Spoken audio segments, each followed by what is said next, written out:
नमस्कार. महाराष्ट्रातून भाजपा हद्दपार झाली असं म्हणायचं का की भाजपाला हद्दपारीला सुरुवात केली ठाकरेंनी असे म्हणायचे का? हा व्हिडिओ नेमका काय सांगतोय?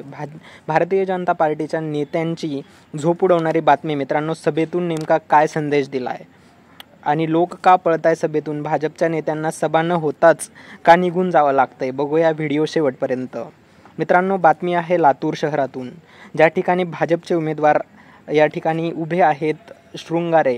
या सभेला चंद्रशेखर बावनकुळे, रावसाहेब दानवे, देवेंद्र फडणवीस, पंकजा मुंडेसह मोठे नेते या ठिकाणी हजर होते. परंतु आपण सभा पाहता की सभा मध्यावर आली, परंतु अजूनपर्यंत खुर्च्या रिकाम्या आहेत.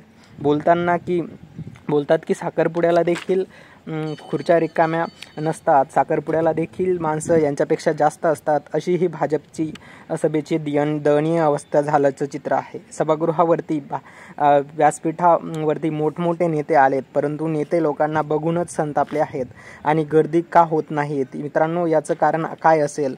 भाजपने देशभरात लावलेली सर्वसामान्य जनतेची वाट असेल. मित्रांनो, आपल्याला काय वाटतं? भाजपच्या सगळ्याच सभांना गर्दी का होत नाही हे आपल्या प्रतिक्रिया कमेंट बॉक्समध्ये कळवा. आणि आपल्या चॅनलवर जर नवीन असाल तर आपल्या चॅनलला सबस्क्राईब करा, तसेच सोबतचे बेल आयकॉनसुद्धा प्रेस करा. जय हिंद, जय महाराष्ट्र.